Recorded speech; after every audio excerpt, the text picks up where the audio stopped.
Hey guys, this is Nick with EDC Mag, and today I want to show you guys the Greg Lightfoot Pit Boss.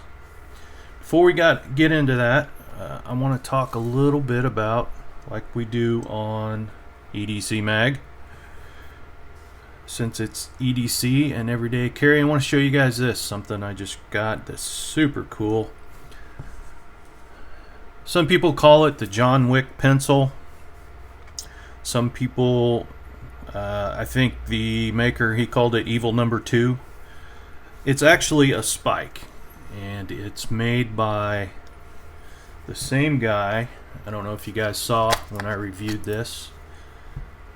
Spikes by Mike, the titanium spike. If you haven't seen that, it's in the Orca RS Knife Works Orca review.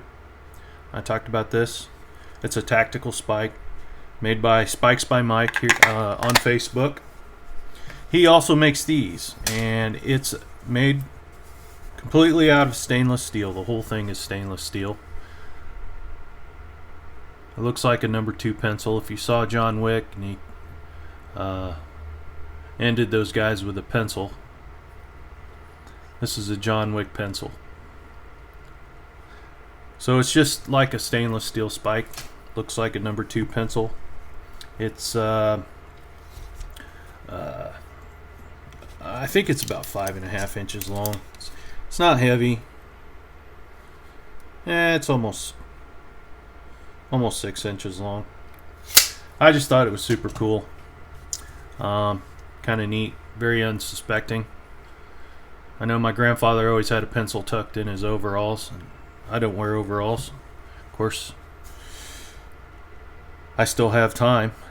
But anyway, I want to show you guys that. Check out Spikes by Mike on Facebook. He's on Instagram as well, but he makes some really cool stuff, and I just think that thing's neat as hell. So check it out.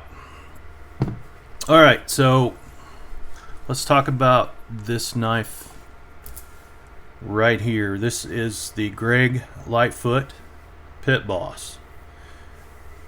Now this Greg actually is another Canadian maker, which seems like every maker just about I talk about lately is they've all been Canadian, and that's okay, man. There's some great Canadian makers out there.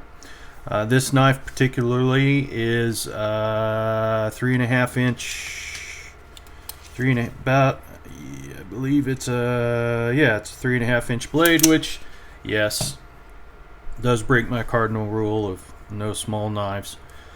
But I came across this knife from a local guy, and man, I saw it and I saw the grinds on it, and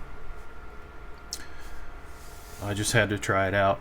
It's just stunning. It's carbon fiber, lightning strike carbon fiber.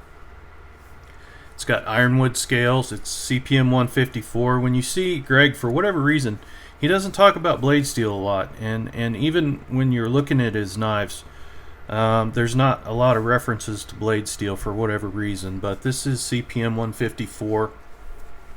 It's a satin finished Tanto recurve blade. It's a liner lock.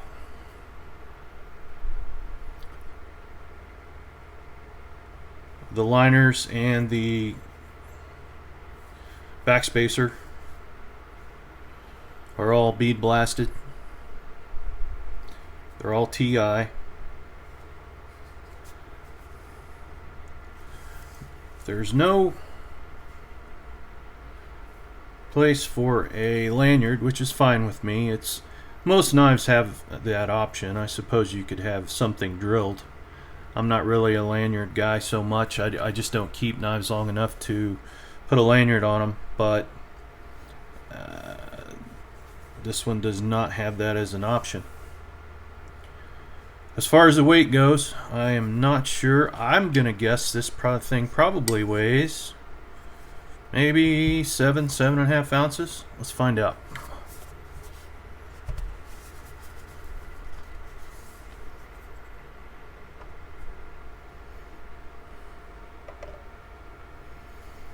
Ah, 7.2, so around 7 ounces.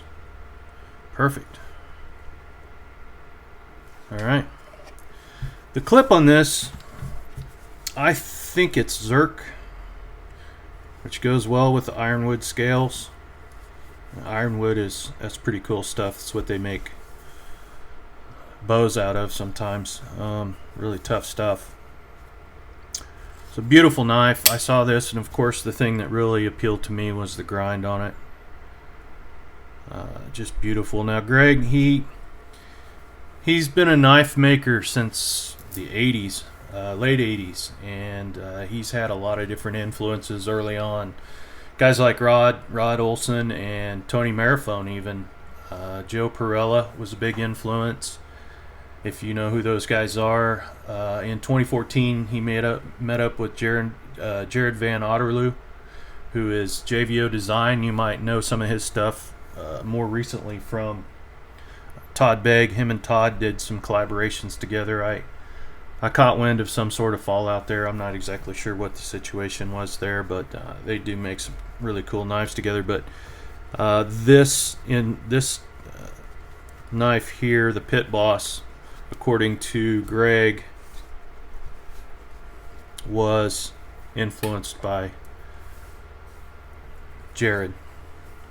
And I saw in an interview and what he likes to do, what he's doing now. I mean, he's using just, obviously not in this one so much, but he's taking like fighter style knives and just decking them out with the most exotic stuff that he can possibly come up with as far as materials go. I mean, just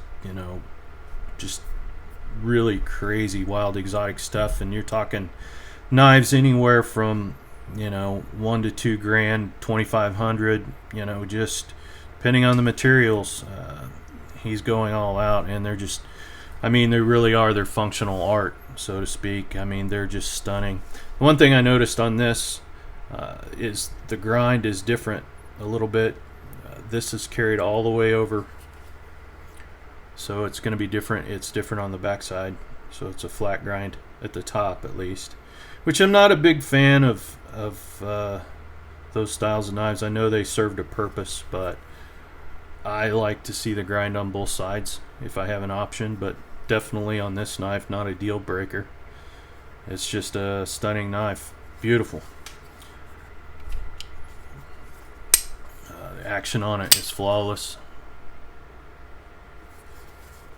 It fits my hand, so to speak. I mean, more or less, it fits my hand pretty good. It's comfortable. I mean, as long as he's making knives, the guy knows a few things about ergonomics. Blade stock isn't overly crazy. Let's see, I still have this in hand, and did a review on this a while back. So we're looking at a 3.23, 3.37, somewhere in there. 3.375, I think, for the Chavez Redemption. So it's close, 3.5 inch. One thing that I talk about a lot that you'll notice on this too that I like is how tall the blade is. I like a blade to be tall, as tall if not taller than the scale. I don't know if you can tell on that, but it's definitely a taller blade. And then for those of you that haven't tried a Chavez yet, by the way, you should. Made by Riot. Stunning. Beautiful knives. We'll do the old standby, the Kershaw, which is 3.25. And again, you can tell 3.25, 3.5, just a little bit of difference. The big difference is back here.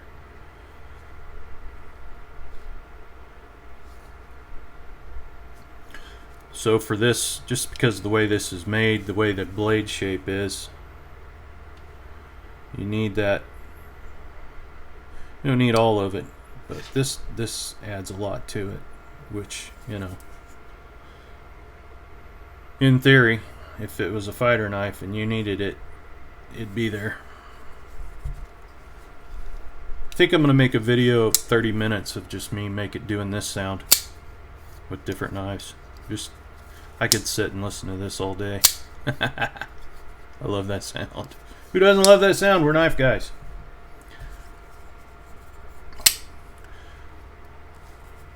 It's got a little bit of jimping on it. Again, you know, it's 3.5-inch blade, but it does feel like a bigger knife, and a lot of that has to do with the tallness of the blade and the scale. And I wish he made a bigger Pit Boss, but these are 3.5. Now, he makes all kinds of different designs, and you can pick up some of his designs for under $500. Some of his older stuff, more basic materials, still beautiful knives, and he has some great designs. And you know, it's really cool that he's credited a lot of guys, and a lot of really well-known famous guys that have influenced, you know, his designs up to JVO in 2014. I mean, you know, he takes these guys and learns from their experience, which I think personally is brilliant way to do things. It you know, slows you down from having to reinvent the wheel all the time, and just makes him his own. And man, he's just, gosh. When I was looking at this, there was another knife that was a 4-inch knife. I don't think it was on bearings, and the action just wasn't there. And the guy I was talking to, he's like, well, if you work it, it'll get better. And I was like, well, you work it and get back to me when it gets better. But man, I love the wood and the carbon fiber on this. It's just stunning. And he's really big into sharks and marine stuff. So you can see that shark design. I think that'll come through. And you know, I think it seems like he sees sharks in a lot of things. When you see him in interviews, he talks about sharks, and he sees them in a lot more things than I see him in. But hey, he's a visionary, he's a creator, he's an artist, so can't knock that. So there you go, Greg Lightfoot. You know, before he got into knives, he was a machinist, and a lot of guys, it seems like, that start making knives were machinists beforehand. And you know, that just means they can take this metal and just bend it and shape it to their will without much effort, as far as, you know, fighting metal and learning that part of it, which is a benefit for us knife guys that love to see their creations. I will definitely have more Lightfoots. He's got some neat stuff out. He's got some neat stuff that he's working on now that are coming out. I've had the Lightning Strike before. It's stunning. Seems like every knife I get, most of my knives are titanium, and I don't know why, I just always lean towards titanium. But this is a little bit more civilized for me. I mean, it's still a fighter style knife, but you know, civilized fighter style knife. So I guess, you know, this is what you take into the casino and stab somebody in Morocco with. I don't know. Anyway, there you go, guys. Just a absolutely stunning, beautiful, handmade, custom knife. Seems like I've been stuck on a mid-tech and even a little bit of production loop, so I wanted to get something custom in the rotation again. Definitely have more coming up, but I wanted to get this out and let you guys check it out. I'm pretty sure this is a 2016 design, and I want to say he came out with this design in about 2016, so this is one of the earlier designs. But man, it is just gorgeous. I wish he'd do this in a 4-inch, but it's definitely not a deal breaker. You can't argue with those lines and those grinds.